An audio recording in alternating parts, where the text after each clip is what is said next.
സൗഹൃദങ്ങൾ അത് നല്ലതിനായിരിക്കണമെന്ന് പറയാറുണ്ട്.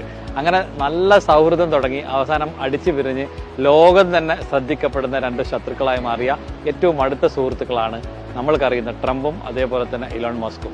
എന്താണ് സംഭവിച്ചത്? ട്രംപ് രണ്ടാമതും ഭരണത്തിലേറാൻ വേണ്ടി ഏറ്റവും അധികം സഹായിച്ച ആളാണ് ലോകത്തിലെ തന്നെ നമ്പർ 1 ആയിട്ടുള്ള ടെസ്ലയുടെയും സ്പേസ് എക്സിന്റെയും എക്സിന്റെയൊക്കെ മുതലാളിയായ ഇലോൺ മസ്ക്.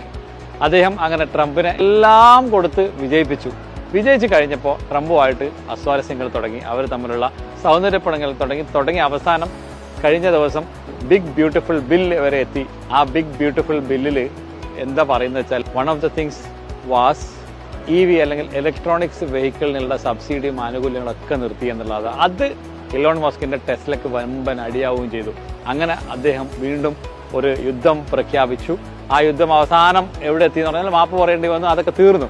അതിനുശേഷം റീസെന്റ് ആയിട്ട് വന്ന ഒരു വലിയ വാർത്തയാണ് ഇലോൺ മസ്ക് പുതിയ പാർട്ടി രൂപീകരിക്കാൻ പോകുന്നു എന്നുള്ളത്, അമേരിക്ക പാർട്ടി.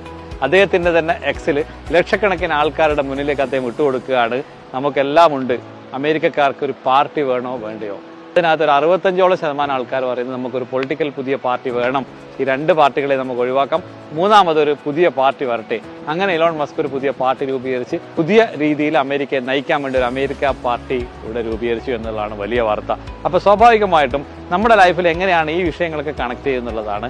ഇനി വരാൻ പോകുന്ന റൂൾസ് എന്താണ്, പോളിസീസ് എന്താണ്, നമ്മുടെ സ്റ്റുഡൻസിന് അവിടെ പോയി പഠിക്കാൻ പറ്റുമോ, ഇനി വരാൻ പോകുന്ന കാലങ്ങളിൽ എങ്ങനെയാണ് ബിസിനസ്, എങ്ങനെയാണെന്നൊക്കെ ഇവരൊക്കെ കൂടിയാണ് തീരുമാനിക്കുന്നത്. അമേരിക്ക എന്താണ് തീരുമാനിക്കുന്നത് അതനുസരിച്ചാണ് മറ്റു രാജ്യങ്ങളുടെയും കിടപ്പ് എന്നുള്ളതാണ്. അപ്പോൾ നമ്മൾ ഈ ലൈഫിലും അങ്ങനെ തന്നെയാണ്. നമ്മൾ കൂട്ടുകൂടുന്ന സമയത്ത് വളരെ സൗകര്യപൂർവ്വം എല്ലാം ഒത്തിണങ്ങി ചേരുമ്പോൾ ഉണ്ടാവുന്ന ഒരു സുഖവും അത് കഴിഞ്ഞ് നമ്മൾ അസ്വാരസ്യങ്ങൾ ഉണ്ടാക്കുന്ന ദുരന്തങ്ങളും വളരെ വലുതായിരിക്കും. അതുകൊണ്ട് കൂട്ടുകൂടുമ്പോൾ നമ്മൾ ശ്രദ്ധിക്കുക, അതിന് ആഴവും പരപ്പും നോക്കിയിട്ട് നമ്മൾ കൈകോർക്കുക. ആരുമായിട്ട് നമ്മൾ പാർട്ട്ണർഷിപ്പ് എടുക്കുമ്പോൾ നമ്മൾക്ക് അത് പിന്നീട് ദുരന്തമാവും എന്ന് നോക്കിയിട്ട് വേണം നമ്മൾ ഇറങ്ങാൻ വേണ്ടിയിട്ട്. പ്രതീക്ഷകൾ ഒരുപാടുണ്ടാവും. താൽക്കാലികമായിട്ട് നമുക്ക് നേട്ടങ്ങൾക്ക് വേണ്ടി നമ്മൾ എന്തെങ്കിലുമൊക്കെ ചെയ്തു കൂട്ടിയാൽ അവസാനം അത് നമുക്ക് തന്നെ വിനയായി വരുന്ന രീതിയിലേക്കും കാര്യങ്ങൾ ആയി തീരാം എന്ന് വെളിവാക്കുന്ന വലിയ ഒരു ദൃഷ്ടാന്തമാണ് ലോകത്തിന്റെ മുന്നിൽ ഇപ്പോൾ ഉള്ളത്. ആരെയാണോ പിന്തുണക്കേണ്ടത് നമുക്ക് ഇപ്പോഴും അറിയില്ല.